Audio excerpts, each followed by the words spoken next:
There are technologies at the South Pole Station that people can't even consider that exist on this planet. Like what? Directed energy weapon systems is something that people need to get in their vocabulary fast. The ice cube neutrino detector is not simply a passive listening device as presented for the science that they're claiming it to do. It also has the capacity to transmit. There are embedded in the ice what are called digital optical modules, DOMs. They're about the size of a basketball. The array embedded in the ice is 1 kilometer by 1 kilometer by 1 kilometer. It is the world's largest telescope. And now, because we have proven that it can transmit, it's the world's largest directed energy weapons system. It is responsible for the earthquakes in Christchurch, New Zealand in 2011 on the front end of the year. How do you know for a fact that that was responsible for that? Because I was present and I have gone over this with the pertinent people that I will not be releasing their names. Okay. But I was on the team, let's just say, and I've confirmed this. Well, I've provided documentation from the actual manufacturer's specs. So this unit was constructed, operated, and maintained by the University of Wisconsin, and just like every other device on the planet, whether you're driving an M1 Abrams tank or operating the ice cube neutrino detector, there's operator's manuals that tell you how things work. Right there in that information, free for everybody to find. I found it myself. I was directed to find it, I'll put it that way, and release this information. And it states very clearly that each one of these DOMs can transmit at 2,047 volts each. So these are currently the facts of life.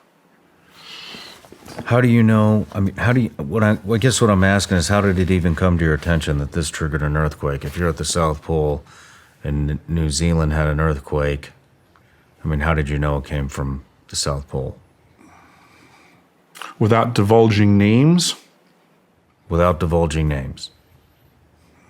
I could only say that it was communicated to me from team members that were present and fully read in at the time that they were aware. And since that time, At the immediate, like the same day? oh, absolutely, it was understood Well, what was said? that we accidentally hit Christchurch, New Zealand twice when they were trying to fire up this weapon for the first time. That it was friendly fire. It was not on purpose, but it occurred. That the system is designed for that. And it was just friendly fire, incidental. This is a telescope. That sounds like a. Is it a telescope? Absolutely, it is a neutrino detector for sure. It can accomplish its primary purpose.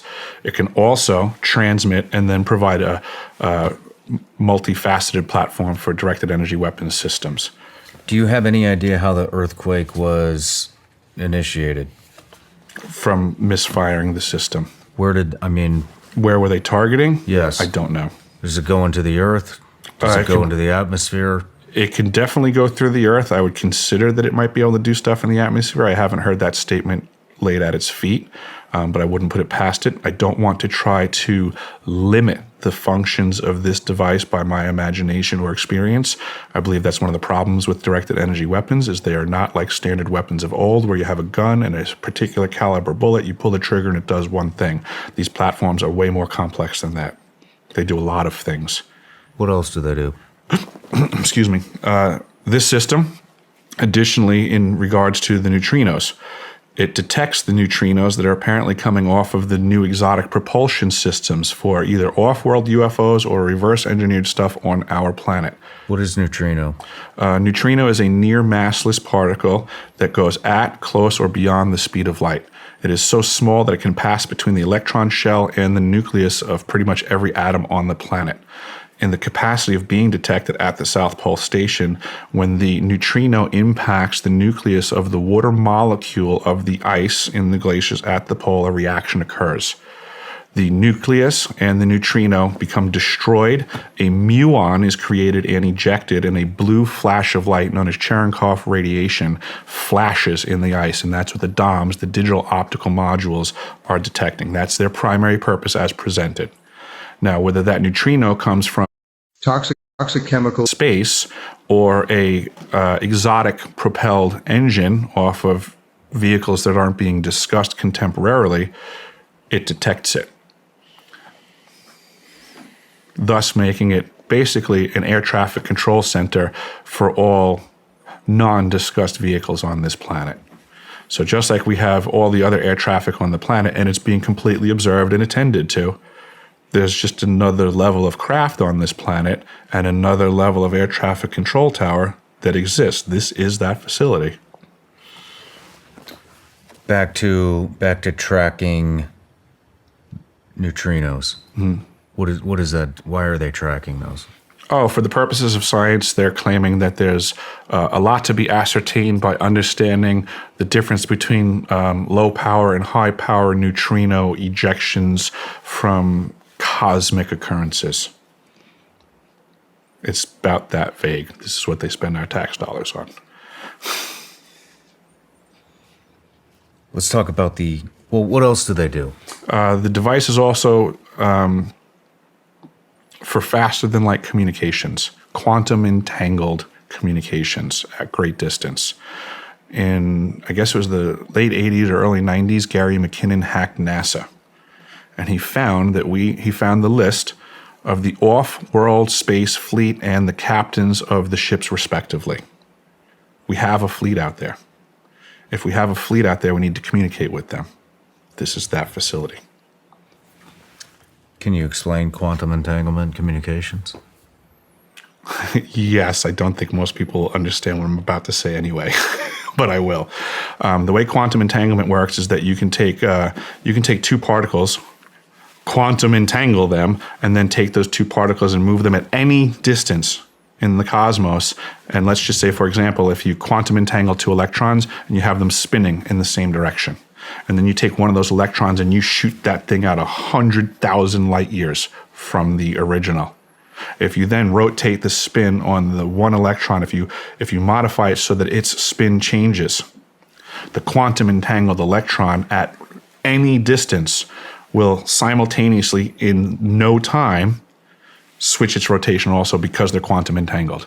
So these communication systems are taking advantage of this aspect of quantum mechanics that most people can't wrap their heads around, and this is what they're utilizing. It's just the new level of science that affords us the ability to communicate at any distance instantaneously. I've heard about this. I've tried to dig into it, and it's hard to understand. It is hard to understand. It would be my best way to put it is that when electricity first came out, it was very hard for a lot of people to understand what Nikola Tesla was getting at. But everyone was using it before they even understood it. And this is just where we are right now. It's just a new technology. It's a new conversation.